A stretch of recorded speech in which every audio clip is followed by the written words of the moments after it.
Glória a Deus, graça e paz. Amém, graças a Deus por tudo. Nós estamos... Pode tirar um pouquinho, eu acho, o meu retorno, só um pouquinho, por favor. Nós estamos na série Fundamentados na Palavra. Meu pai tem feito a série É Preciso Saber Viver. Então ele tem seguido na série É Preciso Saber Viver e eu tenho seguido na série Fundamentados na Palavra. É por isso que você não pode perder nenhum culto, para que nós estejamos sempre crescendo juntos aqui no conhecimento, na Palavra. Amém? Graças a Deus, glória a Deus.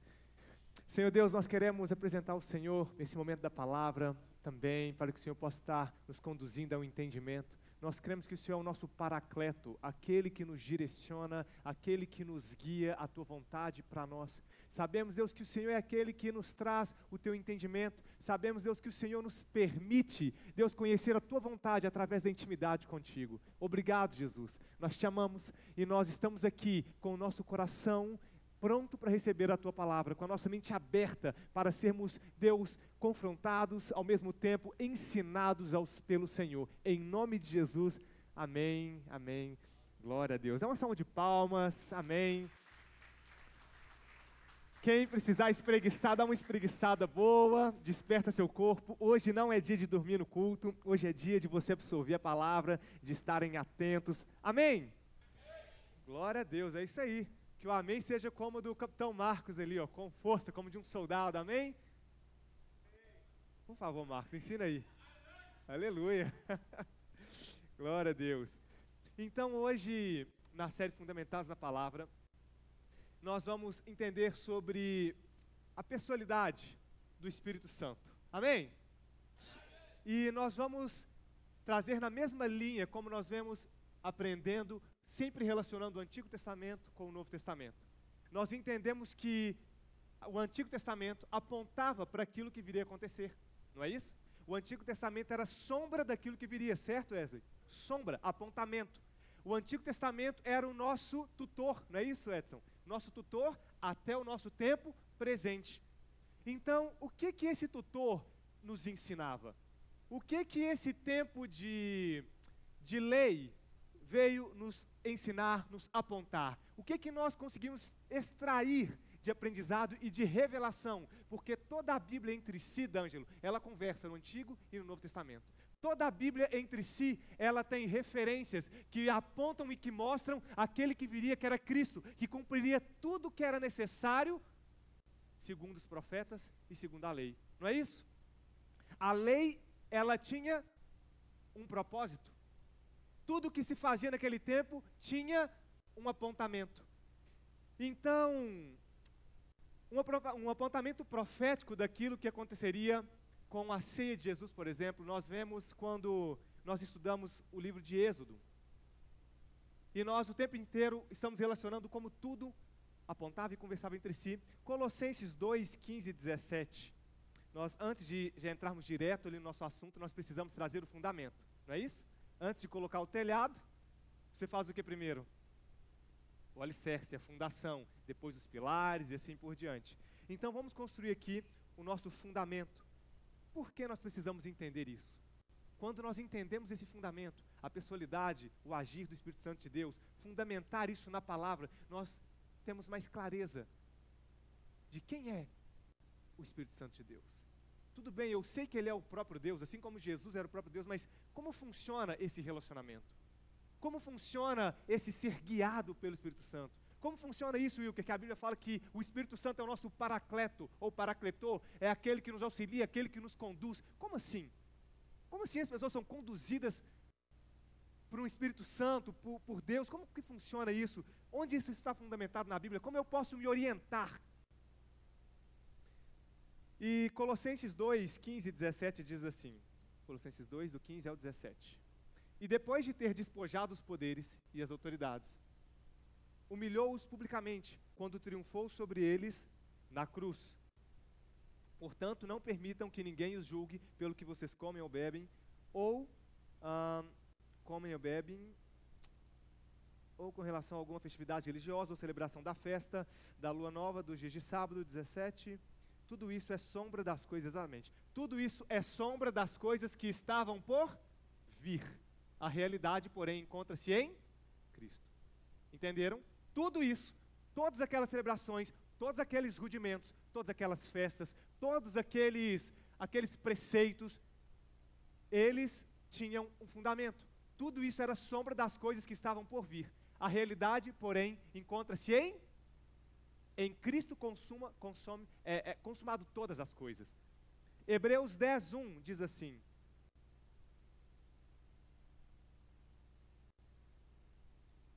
a lei é apenas uma, vamos lá, a lei é apenas uma sombra dos benefícios que virão. Que benefícios são esses, Renata? Não é? Se a Bíblia fala que ela é sombra de benefícios que virão, então algum benefício veio para o nosso novo tempo, o tempo da graça. Sim ou não? A lei é apenas uma sombra dos benefícios que virão, não a sua realidade. Por isso, ela nunca consegue, com os mesmos sacrifícios repetidos ano após ano, aperfeiçoar os que se aproximam para adorar.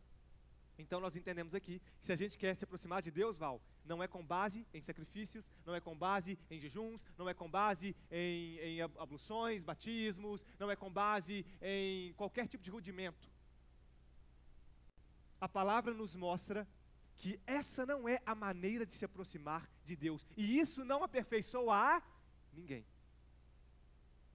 Se você faz um jejum por um propósito, vou ficar por um propósito de orar, amém, glória a Deus. Glória a Deus. O que nós temos que entender é que não é ficar um dia sem comer que vai te aproximar de Deus. Agora, se nesse período você se dedicar a orar, aí é diferente, não é verdade?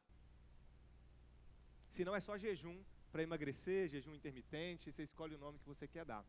Então, mais uma vez, Mateus 5,17 nos mostra o seguinte. Mateus 5,17. Não pensem que vim abolir a lei ou os profetas. Não vim aboli-los, mas vim cumpri-los. Então, primeiro nós vimos que a lei era sombra. Agora nós vimos que Jesus ele veio cumprir aquilo que era sombra. Ele veio por um propósito, ele tinha que cumprir toda a lei. Ele era o apontamento de todos os profetas. Então, com base nisso, nós vamos agora para o livro de Êxodo, no capítulo 12, no versículo 1 a 3. Êxodo 12, 1 a 3. Quem aqui já leu o livro de Êxodo, levanta a mão, só para a gente ter uma noção. Amém. Quem não leu, hoje nós vamos ler um pouco juntos, você pode ler em casa essa semana. Êxodo, no capítulo 12, ele fala sobre a Páscoa. Todos aqui sabem o que significa Páscoa? A Páscoa do hebraico é Pessar, né? E do inglês se fala Passover, que é passar sobre. Eu já falei várias vezes aqui da minha experiência quando eu morei nos Estados Unidos trabalhando com o povo ali judeu ortodoxo. E era incrível como que quando era semana de Páscoa, por exemplo, os restaurantes fechavam. Uma semana, se eu não me engano, era uma semana, 5 dias fechados. Alguns restaurantes, sabe por quê? Eles faziam uma comida normal, igual eu trabalhava no Cinecita. Fazia espaguete, macarrão, fazia um tanto de coisa. Uma comida italiana ali, com peixe e tal. Só que eles usavam espaguetes, usavam macarrões que tinham farinha de trigo. E essa farinha de trigo, obviamente, enriquecida com fermento. E quando era o tempo de Páscoa, para não ter resquício de ter alguma coisa contaminada, com um cisco sequer, o restaurante tinha que ficar fechado. Fechado. Sabe o que é isso para um comércio? Eu trabalhei também no supermercado judeu lá, chamava Kosher Land, que judeu só come aquilo que é kosher. Gente, acreditem ou não, na semana da Páscoa, sabe o que a gente tinha que fazer, Manu? Eu e os outros que eram auxiliares de reposição de estoque e tudo aquilo, nós tínhamos que subir, D'Angelo, com todos os alimentos que tinham alguma questão de fermento, seja biscoito, seja qualquer coisa, e subir para o segundo andar, que era o segundo andar de estoque da loja. Subir com tudo. E Edson, aquilo que não cabia no estoque, sabe o que a gente tinha que fazer? A gente tinha que pegar uma lona preta e passar de ponta a ponta em cada, como é que chama? Gôndola, estantes, né? Prateleira, obrigado. A gente tinha que colocar uma lona preta de ponta a ponta em cada prateleira que tinha aquilo que era possível de ter fermento. Olha a seriedade deles. E aí chegava um tanto de mercadoria nova, uma semana antes, para a gente colocar tudo sem fermento, biscoito, pão, tudo vocês imaginarem. Tamanho rigor, subia tudo, o que não cabia lá em cima, tinha que passar uma lona preta. Loucura, né? Então, o que é essa Páscoa para eles? A Páscoa para eles representa algo muito forte para os judeus, porque foi a última praga que Deus enviou ao Egito para libertar o seu povo, e essa praga mataria os primogênitos, não é isso? Tanto dos animais quanto das famílias. Imagina a Manu correndo o risco de perder o Rafinha, que estava ali tocando. Já pensou? Você com o risco de perder seu primogênito, ou o primogênito do seu rebanho. Pensa nisso. Então, o que eles tinham que fazer na Páscoa? Que é o passar sobre, né? Passover. O que eles tinham que fazer? Eles tinham que pegar o sangue de um cordeiro, que era sem mácula, sem mancha, que não fosse doente, um cordeirinho, e eles tinham que passar nas laterais da porta e nos umbrais ali. Porque ali, o espírito, aquele anjo que desceria, o anjo da morte, ele passaria sobre aquela porta que estava com sangue, e ele não mataria nenhum dos primogênitos. E aquela seria a última praga que faria com que Faraó cedesse e libertasse o povo. Ok, vai, sejam livres. Estão entendendo? Então é isso que a Páscoa celebra. Só que a Páscoa que o Antigo Testamento nos mostra, que é esse passar sobre um sangue de um cordeirinho. Vamos ler aqui, Êxodo 12, 1 a 3, diz assim: O Senhor disse a Moisés e a Arão no Egito: Este deverá ser o primeiro mês do ano para vocês. Digam a toda a comunidade de Israel que no 10º dia deste mês, todo homem deverá separar para si um cordeiro, estão vendo? Um cordeiro, ou um cabrito para a sua família, um para cada casal. Se a família for pequena demais, o animal inteiro deve dividi-lo com seu vizinho mais próximo. Ele vem falando. Aí ele fala no versículo 5: O animal escolhido será macho de 1 ano, sem defeito, e pode ser cordeiro ou cabrito. Guardem-no até o 14º dia do mês, quando toda a comunidade de Israel irá sacrificá-lo ao pôr do sol. Ao pôr do sol. E aí ele vem e diz depois no versículo 21 a 23, ele diz assim, vou ler o versículo 12: Naquela mesma noite passarei pelo Egito e matarei todos os primogênitos, tanto dos homens como dos animais, e executarei juízo sobre os deuses do Egito. Eu sou o Senhor. O sangue será um sinal para indicar as casas em que vocês estiverem. Quando eu vir o sangue, passarei adiante. A praga da destruição não os atingirá quando eu ferir o Egito. Aí ele fala no versículo 21 e 23, Moisés replicando isso ao povo, 21 a 23. Então Moisés convocou todas as autoridades de Israel e lhes disse: Escolham um cordeiro para cada família, sacrifiquem-no para celebrar a Páscoa.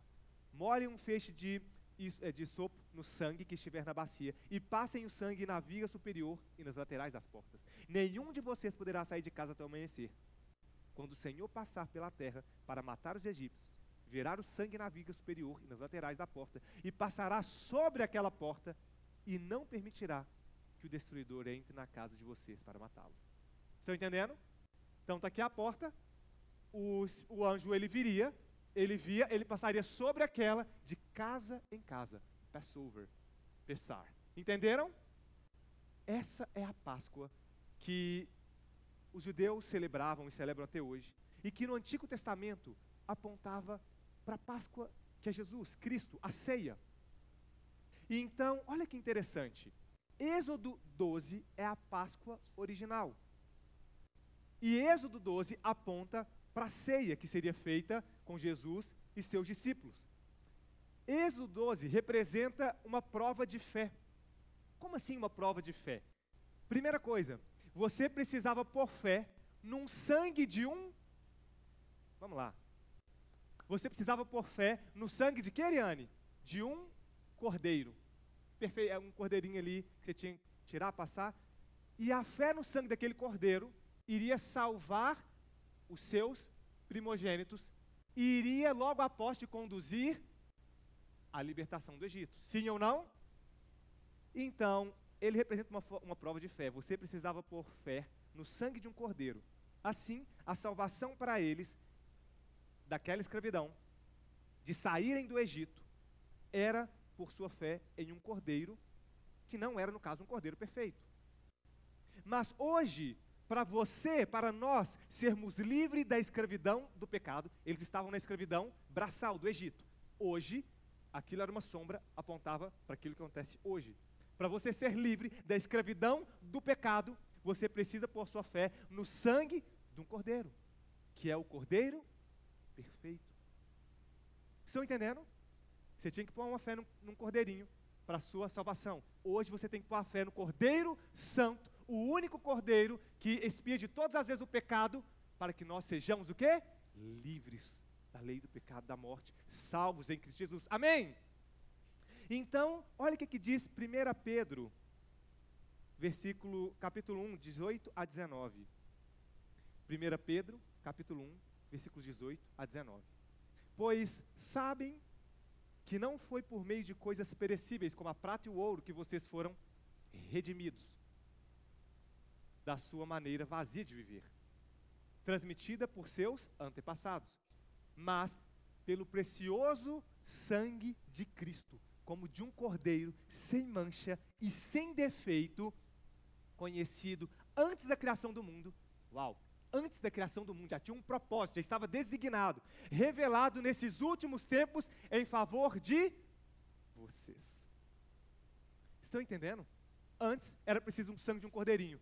Agora, a fé no sangue vertido pelo único e santo, imaculado Cordeiro Jesus Cristo, é onde precisamos colocar a nossa fé, para que nós recebamos o quê? A libertação daquilo que nos escraviza, que é o pecado. Consegue ver o apontamento do Antigo Testamento para o Novo Testamento? Ficou claro para todo mundo? Então isso está em Êxodo 12. E logo depois vem Êxodo 13 e vem Êxodo 14. Êxodo 14 nos mostra a perseguição dos egípcios atrás ali do povo de Israel. Então vamos ler Êxodo 14, do 21 ao 22.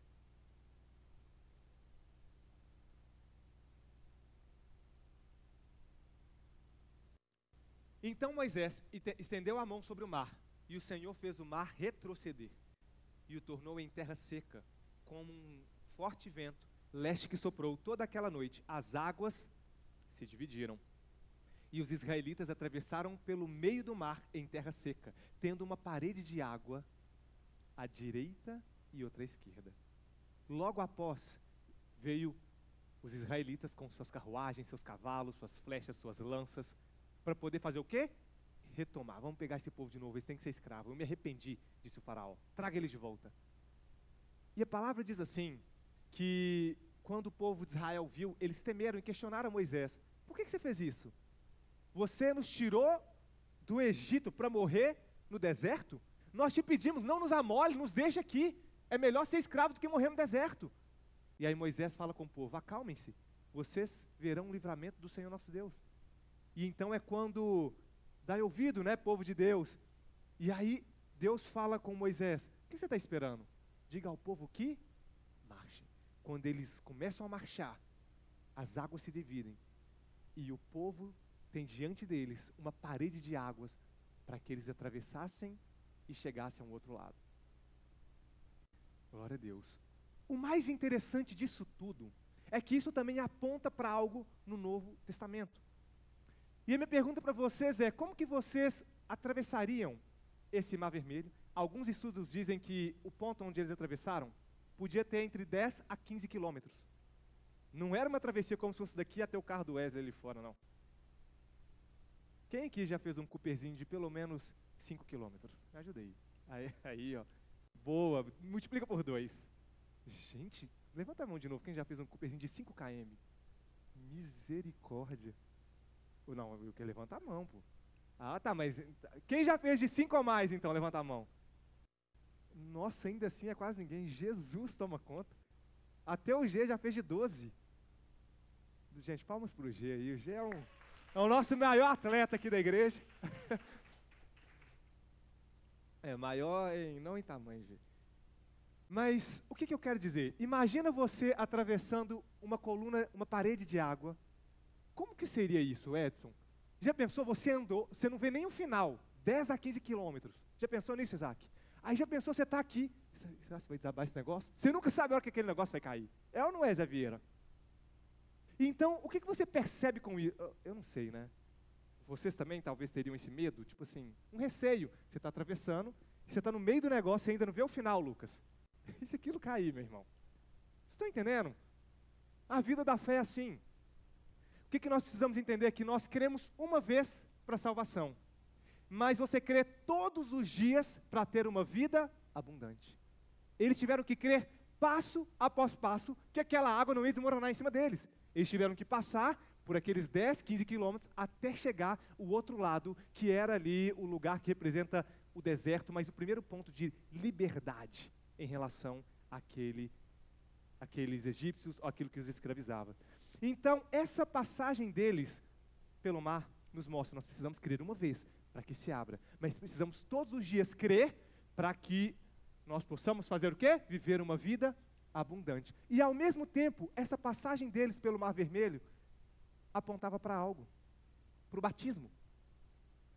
Porque eles passaram e aquilo que ficou para trás representava a... Obrigado, Letícia. Representava a escravidão, a morte, a escravidão. E quando eles passaram por aquele lugar, por aquele Mar Vermelho, logo depois veio a água. Quando os egípcios entraram, a palavra diz que quando eles estavam no meio da travessia, as águas se fecharam. E aquilo que representava a condenação, a morte, o que os escravizavam, foi mergulhado, ficou para trás. E eles tiveram ali, a partir do momento do fechamento daquilo, uma nova vida, uma vida como livres. Mas reparem que essa passagem foi a seco, ou foi molhado? Foi a seco ou foi molhado? Mas vocês estão conseguindo compreender que isso apontava para um batismo, só que não um batismo de águas, mas apontava para um batismo que agora enterrava, submergia o que era velho e nascia o que era novo, livre. E onde que nós vemos aquilo que submerge o que é morto, o que é velho, e faz nascer agora criaturas que são novas, separados do pecado, porque agora existe um rio, uma água, que nos separa do velho homem, que nos separa da escravidão, que nos traz para a liberdade. Que batismo é esse? É o batismo nas águas? Não, é o batismo pela morte e ressurreição do nosso Senhor. Aquilo que mata, que afoga o velho homem e faz nascer um novo. Olha o que diz Romanos 6, 3 a 6. Romanos 6, 3 a 6. Ou vocês não sabem que todos que fomos batizados nas águas, batizados em Cristo Jesus, fomos batizados na sua morte. Nós fomos batizados na morte dele. Portanto, fomos sepultados com ele na morte, por meio do batismo.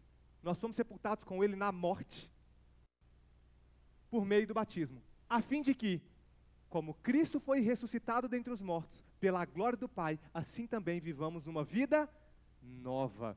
Versículos 5 e 6. Se, pois, nós nos tornamos unidos semelhante à sua morte, certamente o seremos também na sua ressurreição. Pois sabemos que o nosso velho homem foi crucificado com ele, para que o corpo pecaminoso seja destruído, de modo que deixemos de ser escravos do pecado. Então, calma aí. Sabemos que o nosso velho homem foi crucificado com ele, para que o corpo pecaminoso seja destruído, de modo que deixemos de ser escravos do pecado. Estão entendendo? Mais uma vez, olha o que a palavra nos fala em Gálatas 3, 22. Nós vamos até o 27. Gálatas 3, 22. Entretanto, a Escritura encerrou todas as coisas sob o controle do pecado, a fim de que a promessa, que é pela fé em Jesus Cristo, fosse dada aos que creem. Lembra que eles tiveram que crer no sangue de um cordeiro, e agora nós cremos no sangue do único cordeiro, que livra de uma vez por todas? Então, a Escritura encerrou todas as coisas sob o controle do pecado, a fim de que a promessa, que é pela fé em Jesus Cristo, fosse dada aos que creem. Antes que viesse essa fé, estávamos sob a custódia da lei, nela aprisionados, até que a fé que haveria de vir fosse revelada. 24. Assim, a lei foi o nosso tutor. Lembra que nós falamos tudo isso no início? até a chegada de Cristo, para que fôssemos justificados pela, não por nenhum rudimento, não por práticas da lei, não porque eu tenho que primeiro descer, subir, agora sou novo homem, pela prática justificados pela fé no sangue do Cordeiro. Agora, porém, que a fé chegou, já não estamos sujeitos ao tutor. Todos vocês são filhos de Deus por meio da fé em Cristo Jesus, 27.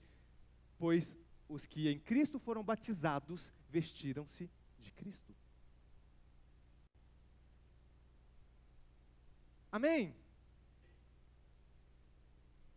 Então, tudo isso nos apontava para Cristo, na sua morte e ressurreição, que através da morte e ressurreição, com a fé no sangue dele, nós temos o privilégio de sermos batizados com ele na sua morte e ressurreição, e recebemos o Espírito Santo de Deus para a nossa salvação, que era a promessa, aquilo que haveria de vir. Então, essa passagem deles pelo mar simbolizava esse batismo, que no caso foi a seco. E a escravidão ficou para trás e eles foram feitos homens livres.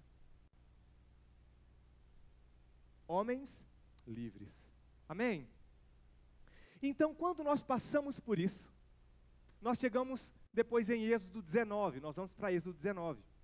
Quem sabe o que diz em Êxodo 19? Aí é demais, né? Eles chegam ao monte Sinai. Eles chegam no deserto e chegam ao monte Sinai. Então vamos ler Êxodo 19, do 1 ao 3. No primeiro dia do terceiro mês, após a saída dos israelitas do Egito, chegaram ao deserto do Sinai.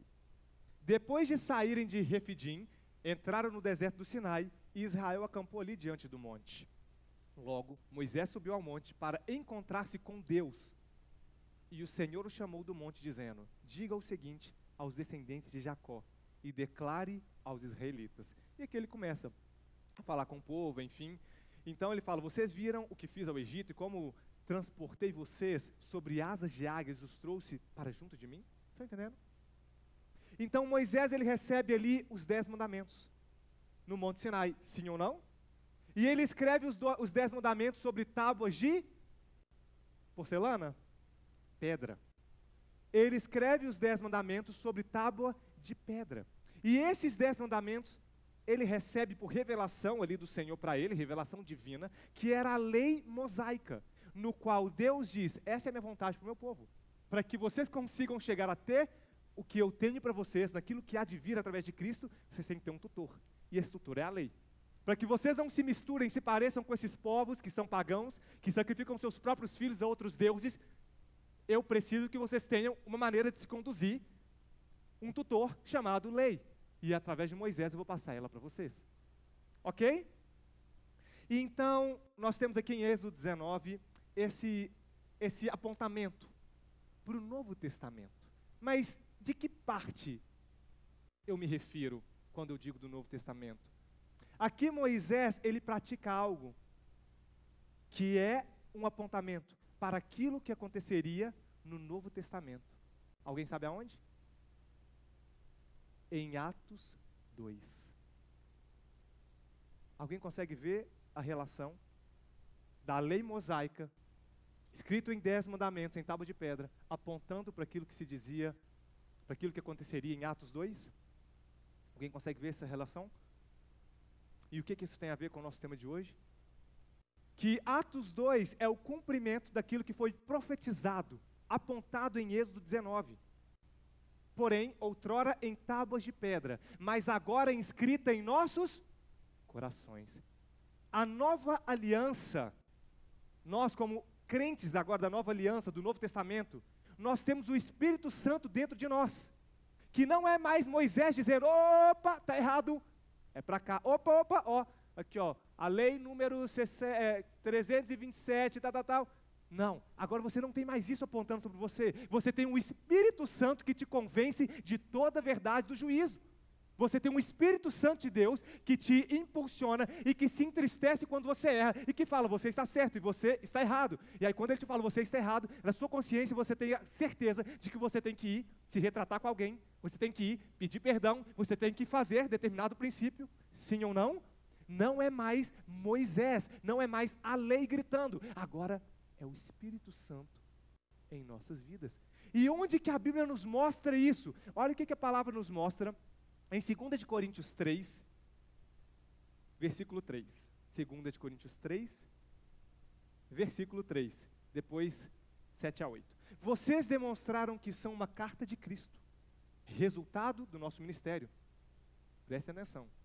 Escrita não com tinta, mas com o Espírito do Deus vivo. Não aonde? Não em tábuas de pedra, mas em tábuas de carne no coração. Está vendo que maravilhoso? Está vendo o apontamento daquilo que ocorreria lá atrás, para aquilo que viria de vir, Edson? É maravilhosa a palavra, como ela nos ensina, como que ela aponta, como que ela direciona a Cristo. Vamos ler agora até o versículo 8. O ministério que trouxe, pode colocar o 4. Esta é a confiança que temos diante de Deus por meio de Cristo. Não que sejamos capazes por nós mesmos de reivindicar coisa alguma como a nossa capacidade, coisa alguma como nossa. A nossa capacidade vem de Deus.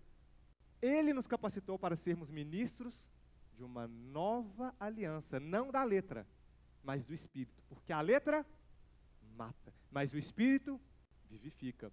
O ministério que trouxe a morte foi gravada com letras em? Mas esse ministério veio com tal glória que os israelitas não podiam fixar os olhos na face de Moisés, por causa do resplendor do seu rosto, ainda que desvanecente. Não será o ministério do Espírito ainda muito mais glorioso? Qual que é esse ministério do Espírito? Que agora não é mais você conferindo leis, não apertando um botão de um elevador, não podendo dirigir no sábado. Agora, não será muito mais o ministério do Espírito ainda mais glorioso? O que nos diz? Vamos ler agora João 16, versículo 13.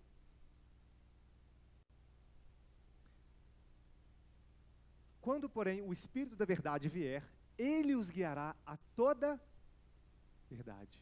Não falará de si mesmo, falará apenas o que ouvir e anunciará a vocês o que está por vir.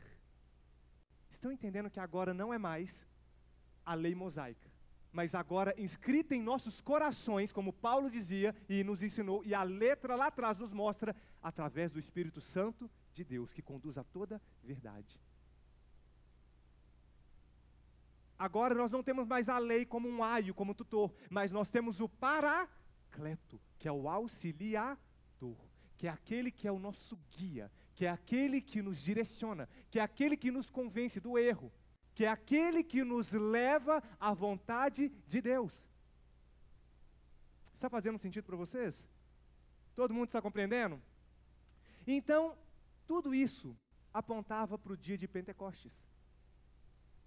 O Monte Sinai, as tábuas, escrito ali através de pedras, apontava para Pentecostes. E como que nós continuamos entendendo essa profundidade? Todo mundo já entendeu o significado de penta, né? Pentagrama, 5 linhas, quando você está estudando a pauta ali para escrever as músicas. Brasil é pentacampeão ou hexa? Penta? Nem lembro mais, né? É tão apagada a seleção brasileira que o negócio está feio. Então, Brasil, pentacampeão, isso quer dizer que ele tem 5 títulos, certo? Mas quando fala de Pentecostes, não está falando de 5, mas está falando de 50. Pentecostes está falando de 50 dias. Estão entendendo? E então, quando você olha para aquilo que aponta para o Novo Testamento, você consegue ver que foram 50 dias de Êxodo 12 até Êxodo 19. O que teve em Êxodo 12? O que teve em Êxodo 12? A Páscoa, não é isso? Obrigado. A Páscoa. O Passover, que era o primeiro sinal ali daquela libertação. Ao mesmo tempo, foram 50 dias de Êxodo 12 até Êxodo 19. Êxodo 19 representava o Sinai, onde agora Deus dizia a sua instrução para o povo através de pedras, de Moisés. E quando você olha para o Novo Testamento, foram 50 dias da ressurreição de Cristo até Atos 2, onde agora Deus não mais guia seu povo por lei mosaica, por pedra, mas agora desceu o Espírito Santo de Deus e fez morada em nós, aqueles que cremos. Conseguem ver essa relação? Antes, 50 dias de Atos 12, de Êxodo 12 para Êxodo 19, agora da morte e ressurreição do Senhor Jesus ali, até Pentecostes, 50 dias. Ele estava nos mostrando que agora não é mais através daquela lei, mas o Espírito Santo que foi direcionado a cada um de nós, aqueles que cremos naquele sangue do Cordeiro, o único que foi vertido na cruz e nos trouxe direito à vida eterna, à liberdade contra o pecado e contra a morte. Então, todo o Velho e o Novo Testamento, eles estão o quê? Totalmente relacionados. E o que isso traz de precioso para nossas vidas? Que agora nós não temos mais a lei como o nosso guia, mas nós temos o Espírito Santo. Mas, se agora eu tenho o Espírito Santo de Deus como esse que me guia, como que eu, como um humano, compreendo aquilo que é divino? Como que aquilo que é criado compreende aquilo que o criou? É complexo para nós, para a nossa limitação, para a nossa mente. Então, como que nós fazemos agora para compreender isso? E a palavra, ela nos instrui, ela nos ensina, ela nos auxilia, ela nos conduz à verdade. E antes, aquilo que era lei, agora nós temos o Espírito Santo, que nós temos a convicção que é o mesmo Deus. Assim como Jesus era 100% homem, era 100% Deus, agora nós temos o Espírito Santo, que é o próprio Deus, mas dividido de formas diferentes. Quando ele se fez Jesus, se manifestou de uma forma, em carne, o Verbo encarnado. Agora, através do Espírito Santo, se manifestou de uma forma que cada um de nós somos moradas dele. Então, a primeira coisa que nós precisamos entender, para que o cumprimento de Atos 2 seja verdade em nossa vida, é que nós precisamos crer no sangue do Cordeiro, como nós já cremos. Aquele que crer e confessar, aquele que em seu coração tiver a convicção, crer, ele será salvo.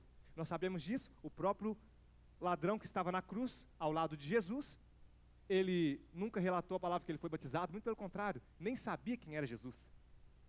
Não é isso? Ele não cumpria sequer qualquer coisa, porque ele era um pecador ali, miserável, estava preso e estava condenado à morte, cheio de pecados, cheio de erros. E ele desceu para batizar? Não. Era condição sine qua non para que ele fosse salvo? Não. O que aconteceu? Ele creu. E aí Jesus disse a ele: hoje mesmo estarás comigo no paraíso. Crer. Aquele que crer. Então, para que nós possamos hoje, através da nossa confiança, da nossa fé, fazer-se cumprir essa pessoalidade do Espírito Santo em nós, assim como é difícil para um ser humano entender o que é um homem, que é 100% homem, 100% Deus. Muitas pessoas acham que Jesus não sofreu muito porque ele era Deus. Então ele, conseguia burlar os sentimentos. Não, a palavra fala que ele sangrou, ele suou sangue. Ele ficou aflito, ele chegou a pedir: Deus, se possível, afasta de mim esse cálice. Se tiver uma outra maneira de fazer isso. Exato, suou sangue. Então ele sofreu, mas é difícil para nós, limitados, não é isso, Denilson? Compreender como era 100% homem, 100% Deus. Assim como é difícil compreender que um Deus Todo-Poderoso agora habita em cada um de nós, fazendo morada em corpos como o nosso, cheio de erros, cheios de falhas, cheios de pecado. E muitos tratam o Espírito Santo, muitas vezes, como alguém menor. Há uma trindade, Deus, Jesus, Espírito Santo, ele é menor, então Jesus é mais forte, Deus é o... Não, são todos o mesmo Deus. Manifestações desse Deus de forma diferente. Nós não somos politeístas, como os indianos, muitos deles que creem em vários deuses. Nós cremos em um único Deus, como diz o rei Davi: o meu Deus, o único Deus. Não é isso? Antes, ele era dito por vários nomes que também falam sobre os caráteres de Jesus. Ele é o El Shaddai, El Elyon, ele é tudo aquilo que você escuta falar sobre o leão da tribo de Judá, Jeová Jireh, Jeová Rafá. Sim ou não? Hoje tudo se concentra no nome do Senhor Jesus Cristo. Aleluia! Glória a Deus! E o Espírito Santo que hoje em nós habita, sendo esse mesmo Deus em manifesto de forma diferente, ele não é uma coisa. Eu estou falando por mim. Quantas vezes no passado eu já pedi, Deus, me encha do seu poder, mas muitas vezes para que eu fosse simplesmente usado em uma determinada ocasião. Amém. Só que antes de desejar o Espírito Santo como algo que te proporciona alguma coisa, você tem que entender que ele é algo, ele é alguém e não algo. O Espírito Santo de Deus não é uma força, simplesmente que você recebe uma unção e agora você pode curar enfermos, você pode orar em línguas, você pode profetizar, você pode ter sonhos. Não, isso são os dons desse Deus Todo-Poderoso. Mas o Espírito Santo de Deus, ele é trazido à nossa perspectiva para que o homem entenda. E é por isso que a palavra fala que o Espírito Santo de Deus, ele se entristece, porque ele tem sentimento. Ele não é um objeto, não é uma coisa, não é um poder, não é um vento. Também se manifesta como, mas ele é muito além disso. Ele tem sentimentos, ele tem desejo. Portanto, que muitas vezes quando Paulo ia pregar, ele falava o quê? Opa, o Espírito Santo me impeliu para que eu fosse para outro lugar, que eu não fosse ali. Aí eu fui para tal lugar, e depois o Espírito Santo me direcionou para outro lugar. O Espírito Santo, ele tem desejo. A palavra fala que o Espírito Santo, ele tem ciúme de nós. Ciúme é um desejo que nós entendemos como um desejo humano. Isso. Conseguem compreender? Então, o Espírito Santo, ele nos é apresentado de forma que o homem consiga concebê-lo, compreendê-lo, mesmo na nossa limitação. Ele tem desejo, ele tem sentimentos, ele tem vontade. Então, o Espírito Santo de Deus não é simplesmente alguma coisa que você pede para que você tenha poderes sobrenaturais. Ele é alguém para que você se relacione. O Espírito Santo é alguém, não algo, para que você tenha intimidade. O Espírito Santo é alguém que conhece você mais do que a você mesmo. E posso te falar mais? Paulo diz assim: quem conhece mais o sentimento ou o desejo ou o coração do homem do que a própria alma que nele está? Sim ou não? Do que o próprio espírito do homem? Sim ou não? Paulo fala isso. Quem conhece mais a si mesmo do que o próprio espírito dessa pessoa? Da mesma forma, quem conhece mais a Deus do que o próprio Espírito de Deus?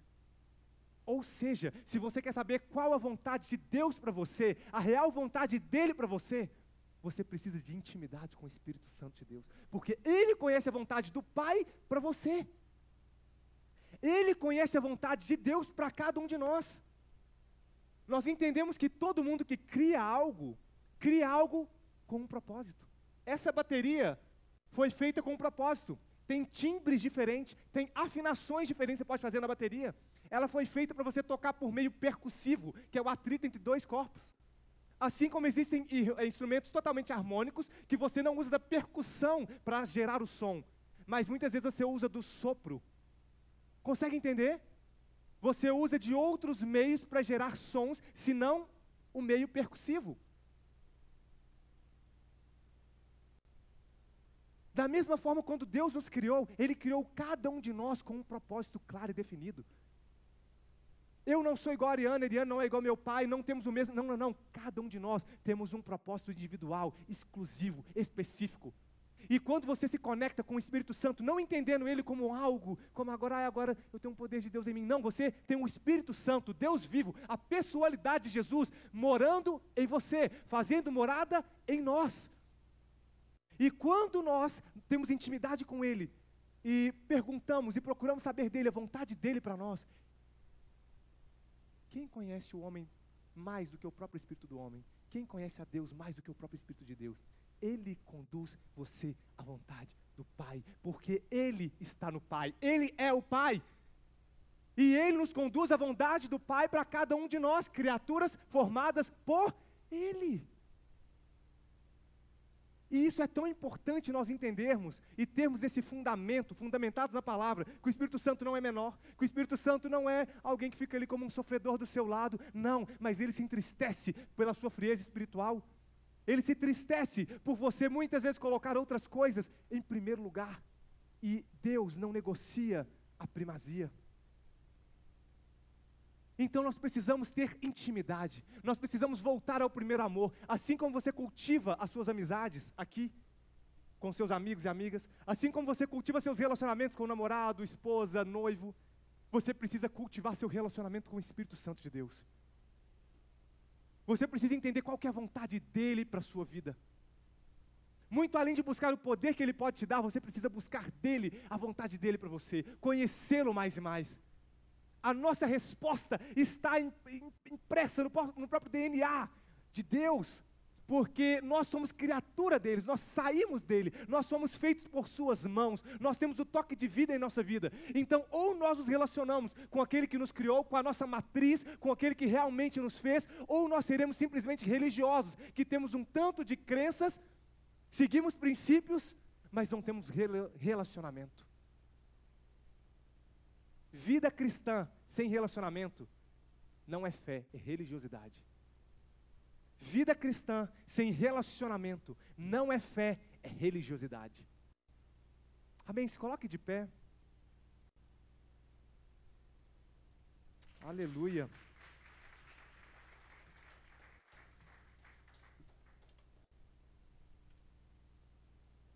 Obrigado, G. Então, a palavra nos mostra como que aqueles homens da igreja, tida como a igreja primitiva, eram homens e mulheres poderosos. E eles não eram poderosos simplesmente porque eles disseram: eu creio no Senhor como meu Senhor e Salvador. Não, isso deu direito a eles a serem salvos. Isso confirmou que eles são filhos de Deus. Mas o que os tornavam homens e mulheres poderosos era um relacionamento que eles cultivavam com o Espírito Santo de Deus. É entender que a pessoalidade do Espírito Santo, ela não pode ser negada, ela não pode ser negligenciada, mas ela precisa ser desejada. Deus não está onde Ele não é honrado. Em Nazaré Ele fez poucos milagres porque tiveram Ele como comum. Mas filho de José, eu conheço aquele cara ali, eu vi ele crescer. Mas aonde Ele é honrado, Ele se manifesta. Ele precisa ser desejado. O desejado da minha alma, diz a palavra. O amado da minha alma. Em nome de Jesus, feche seus olhos.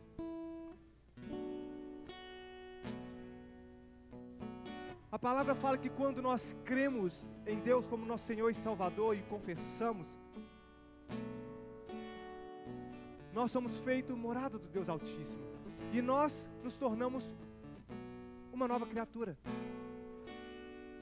Por isso que ele fala: não, você não vai voltar para o ventre da sua mãe e voltar a nascer, mas você se tornará uma nova criatura. E essa nova criatura, ela precisa de algo a mais, que é a busca diária, que é o desejo, o anseio diário pelo relacionamento, pela intimidade. E você pode buscar de Deus os dons espirituais.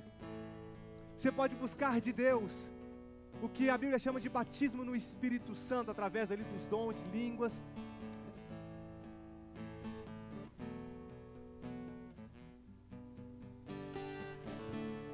Mas ele precisa ser desejado, ele precisa ser honrado. Então comece a buscar agora, comece a clamar agora, comece a manifestar através dos seus lábios: Deus, eu desejo este nível mais profundo de intimidade, de comunhão. Deus, eu quero, Deus, experimentar mais do teu poder. Eu quero experimentar mais, Deus, daquilo que o Senhor chama, Deus, dessa intimidade profunda. Eu quero, Deus, ser usado de forma poderosa. Ó Espírito Santo de Deus, eu quero te conhecer como eu nunca conheci antes da minha vida. Eu quero te experimentar.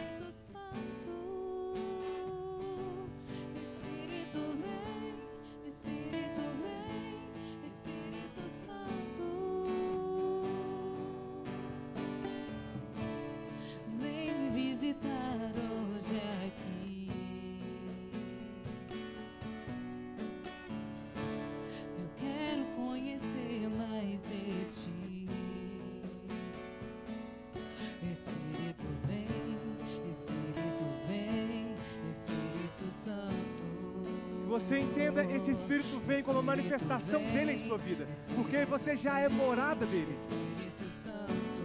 Mas clame agora pelo agir dele, clame agora por esse batismo no Espírito Santo, para que você seja tomado pelo Espírito Santo de Deus, para que você venha a ser tomado por esse Deus Todo-Poderoso que deseja se relacionar com você de forma profunda.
Aleluia, glória a Deus.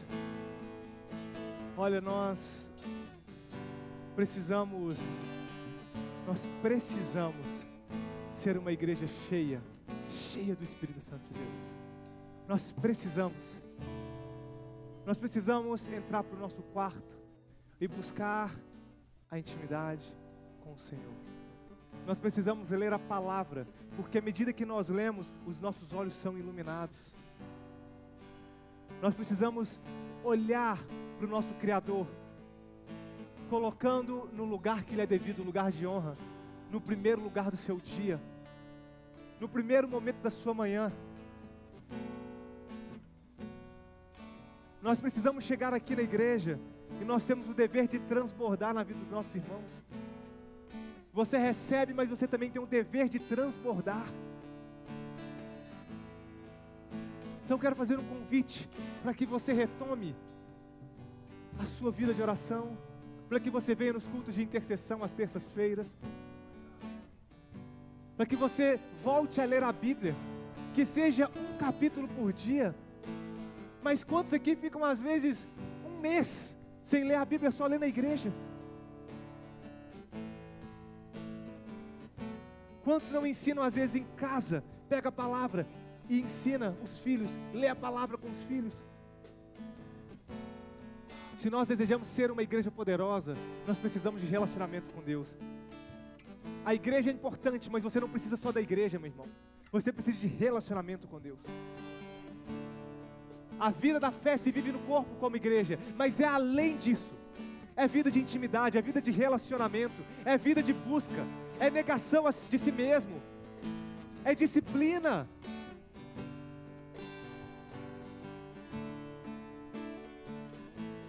Aleluia.